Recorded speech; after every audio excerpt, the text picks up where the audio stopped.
चलिबो ये पिताश्री कोन होती तमरा गल्लु होती मु कुनै को नको मु गाई गलाडी बाबा कोन हिचा मन हिडी गयो काय गो ये टका घर बाहर करता भाई मो प्यार चाटे दिछुती बोली के गंगरा हां के गंगरा ए पिताश्री अरे बढ़िया काम मो द्वारा संभव मो द्वारा सब संभव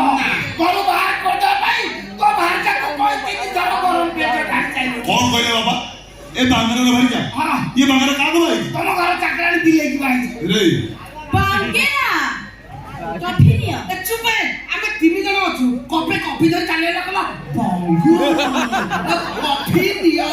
सुनो तमे गोटे काम कर पिताश्री प्रबल गल्लु होउची तमे कॉफी दे पिताश्री को गल्लु ताकू मारी दियो ठीक अछि पिताश्री तमर गल्लु होची तार को हाथ गरमा गरम कॉफीटा पी जा तम गल्लु ठप किना बोला गल्लु चढ़ा करे पड़े जा पिताश्री तमर एते जोर गल्लु होची गल्लु होउची दे देखला पिता हल्लु मात्र बड़ा कोने होची पिताश्री पियो ना पड़े जा पळै दिबी कोना पळै दिबी आ गल्लु नम्मा लिखि को पळै दिबी पिताश्री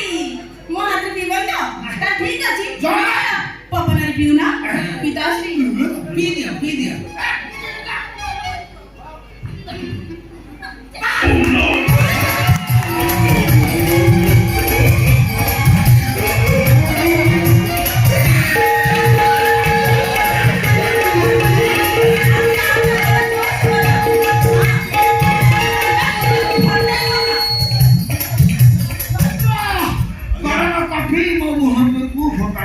के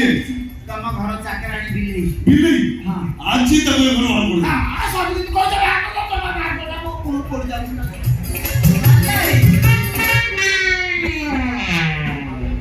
जणे और रे सेमने केंदी दिला सेमने दिसता होती बड़े या पे दिसता होती पूरा आंटी तने जम्मा व्यस्त होनी मो जा मो देख सुन ससुर को मो जम्मा भी छाड़ीबिनी देखिबो एमान पर एमती अवस्था हो हे टेंगा आइला रे टेंगा किसना बोलते जो किसना बोला जो दी बोलते जो मु आस्ती भाई कौन ओ होगी हां का सकाळ होला मु कहली सुना सेदिन सूर्य परागरे एमान मटन बिरयानी खाइथिले काली चंद्रग्रहण रे एमान चिकन बिरयानी आई साइला पर बाबार सातटा बांटी 17टा पतला पानिया झाडा आई से बुढ़ा मरू ओ 12टा झाडा 22टा बांधी मला जावती सकाळ पर्यंत लाठीले बसते पाणी हाते